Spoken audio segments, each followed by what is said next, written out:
রোগীরা হাসপাতাল ছাড়তে শুরু করেছেন ধীরে ধীরে। যেন এক অচলাবস্থায় মঙ্গলবার থেকে পরিণত হলো Kalyani college of medicine and Jawaharlal Nehru Memorial হাসপাতাল। হোস্টেলে পর্যাপ্ত পানীয় জল নেই, নিরাপত্তা নেই, পর্যাপ্ত সিসিটিভি ক্যামেরা নেই, নেই সমকাজে সমবেতন।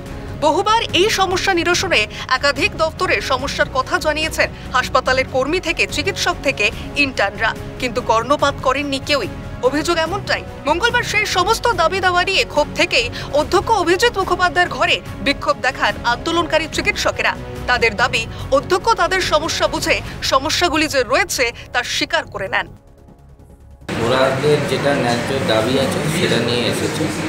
আমি ওনাদের দেখিয়েছি পেপারকে, আমরা ট্রাই করছি কিন্তু ওনারা বলছেন কি যেহেতু এটা একটা বার্নিং ইস্যু, ওনাদের সব এটা সত্যি সিকিউরিটিটা একটা বার্নিং ইস্যু। অধ্যক্ষ কথা বলতে বলেন ঊর্ধ্বতন কর্তৃপক্ষের সঙ্গে।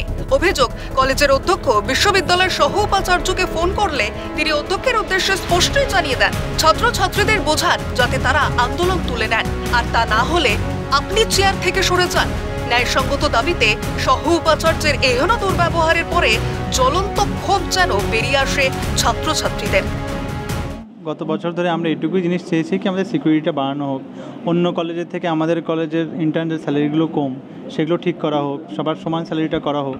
কিন্তু সেগুলোর জন্য যখন আমরা প্রভিসিকে কল করলাম, উনি বলছেন প্রিন্সিপালকে কি আপনি যদি না সামলাতে পারেন তাহলে আপনি পদত্যাগ দিয়ে দিন। সমবেতনের দাবির জন্য আমরা বহুত দিন ধরে আন্দোলন করে আসছি এবং এখান থেকে অনেকবার ইউনিভার্সিটিকে মেল করা হয়েছে, অনেকবার ইউনিভার্সিটিতে ডেপুটেশন দেওয়া হয়েছে, কিন্তু তারপরেও সেরকম কোনো কাজ আমরা দেখতে পাই না অবধি। যতদিন না অবধি আমাদের এই দাবি দাওয়াগুলো পূরণ হচ্ছে, ইউনিভার্সিটি থেকে যারা অফিসিয়ালস আছে তারা যতদিন এখানে না আসছে, আমাদের সাথে কথা বলছে এবং যতদিন অবধি না আমরা আমাদের এই সমস্ত দাবিগুলো আমাদের পূরণ করছে এবং এর একটা ভিজিবল আমরা দেখতে পাচ্ছি সামনে যে এটার কাজ হচ্ছে, ততদিন অবধি আমাদের আন্দোলন চলবে। সহ উপাচার্যের দুর্ব্যবহারের বিরুদ্ধে গর্জে ওঠে তাদের দাবি দাওয়া নিয়ে অধ্যক্ষের ঘরে অবস্থান বিক্ষোভে বসে পড়ে ছাত্রছাত্রীরা।